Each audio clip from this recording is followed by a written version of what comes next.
어서오세요. 동쪽숲 찻집 보니입니다. 어서오세요. 동쪽숲이에요. 하늘이 특히 높고 푸른 가을 하늘을 본 지 언제인지 모르겠어요. 가을 장마라 할 정도로 긴 비와 흐린 날이 유난히 계속되고 있네요.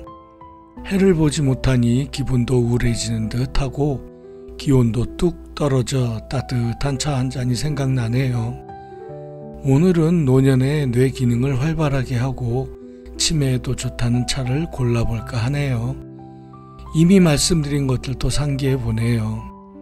녹차, 홍차, 우롱차와 같이 차나무로 만든 차들이 좋네요. 그리고 아침엔 은행잎에 로즈마리나 녹차가 좋고요. 저녁엔 진정 모드로 캐모마일이나 라벤더, 대추차가 좋다네요. 참고하면 좋겠지요. 오늘 찻집 보니는 지식과 지혜로 얘기해요. 동쪽숲 찻집 보니, 그 17째 사연을 나눠봅니다. 오늘 지식과 지혜를 이야기의 꼭지로 삼은 이유는 인공지능이 발달함에 따라 우리가 지식과 지혜에 대해 어떤 자세를 가져야 할까라는 어찌 보면 절박할지도 모르겠다라는 생각이 들어서예요. 우선 지식이란 무엇인지 알아보자고요. 지식이란 무엇을 아는가에 초점이 맞춰 있겠죠. 특징은 객관적이란 것이에요. 누구나 배울 수 있고 외부 자료를 통해 얻을 수도 있어요. 또 과거 지향적이에요. 과거에 축적된 내용을 이해하고 인식하는 데 중점을 두고요. 예를 들자면 수많은 책을 읽어 아기 양육에 대한 정보를 많이 아는 것이 되겠네요. 지식을 습득하는 방법엔 교육, 연구, 경험 등을 통해 얻어지는 객관적인 사실과 정보의 총체이네요. 그럼 지혜는 그 지식을 어떻게 활용하는가에 초점이 맞춰 있다고 보네요. 지혜의 특징은 주관적이고 내재적이에요. 즉 개인의 경험과 가치관을 바탕으로 각자의 내면에서 우러나오는 것이죠. 또 실천적이고 미래지향적이에요. 획득한 지식을 특정 상황에 맞게 적용하고 문제를 해결하는 데 중점을 두게 되는 것이에요. 예를 들면 아기가 울 때 책에서 배운 지식을 활용하여 상황에 맞게 대처하는 것이라 할 수 있겠네요. 결론적으로 지식은 아는 것이고 지혜는 그 알을 삶에 적용하여 올바른 판단을 내리는 능력이네요. 결국 지식이 아무리 많아도 지혜가 없다면 제대로 활용하기 어렵다. 구슬이 서말이어도 꿰어야 보배네요. 일반적인 경우라면 나이를 먹은 노인이 젊은 청년보다 당연히 지혜가 많아야 할 것이겠지요. 더 긴 삶을 통해 지식과 경험을 통해 지혜가 많아졌겠죠. 뭐 반드시 그런 것은 아니기도 하고요. 요즘엔 굳이 인공지능이 아니어도 휴대폰만 집어들어도 웬만한 지식 정보는 차고 넘치죠. 해서 학교에서 굳이 지식을 전달하는 것보다는 지혜를 만드는 방법을 가르쳐야 한다는 생각을 하는 경우가 있는 듯해요. 그런데 앞서 이야기했지만 지혜는 지식을 기반으로 해야 만들어지는 것이죠.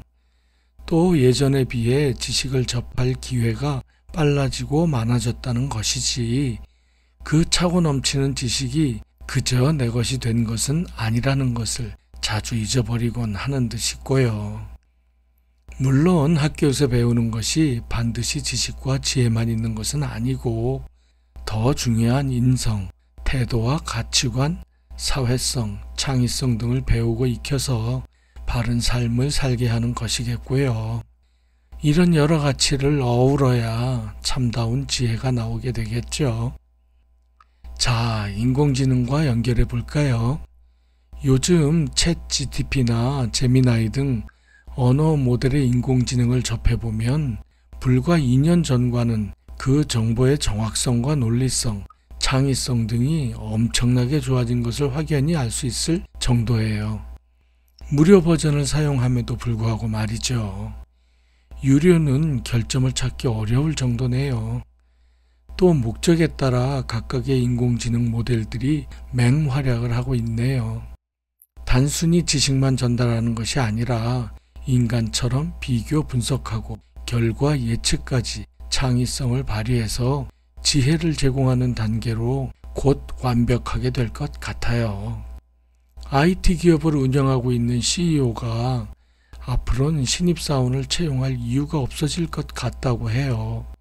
신입사원이 해야 할 일을 인공지능이 다 할 수 있기 때문이겠죠.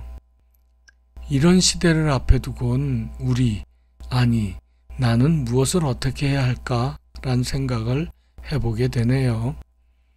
제 나름의 생각은 각종 지식 정보를 엄청나고 쉽게 빠르게 접할 수 있게 되었으니 끊임없이 새로운 흐름에 뒤처지지 않게 정보를 습득하고 삶의 경험과 지혜를 활용해 새로운 것을 창조하는 습관을 가져야 할 것 같아요.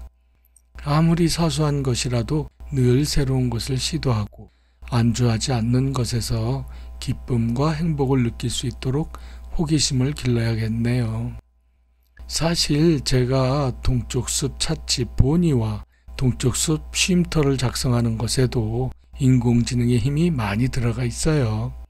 큰 도움을 받고 편리함과 함께 사고의 폭도 더 넓고 다양해지는 효과도 보고 있어요. 인공지능과의 조우는 결코 외면할 수 없는 필연이에요. 따라서 혹시 챗 GPT나 제미나이와 같은 언어 모델을 써보지 않으셨다면 한번 시도해 보세요. 구글에서 질문만 해도 답변을 제미나이가 하니까 궁금한 것 물어보세요. 재미있네요. 팁을 하나 드리자면 좋은 질문엔 좋은 대답이 나와요. 주는 대로 받더라고요. 우리 속담에 경험은 지혜의 스승이다 란 말이 있네요. 결국 지식이 있어야 지혜가 생긴다는 것이겠죠. 영국 속담에 재미있는 것이 있네요. 어리석은 자는 자신이 지혜롭다고 생각하지만 지혜로운 자는 자신이 어리석음을 안다. 소크라테스의 나는 내가 모른다는 것을 안다. 모두 격하게 공감이 되네요. 오늘 조그만 얘기거리로 큰 화두에 비벼봤는데 더 큰 문제는 더 큰 분들께 의존하기로 하고 청취자 여러분 모두 건강하시고 행복하세요. 동쪽숲 찻집 보은이에요. 감사합니다.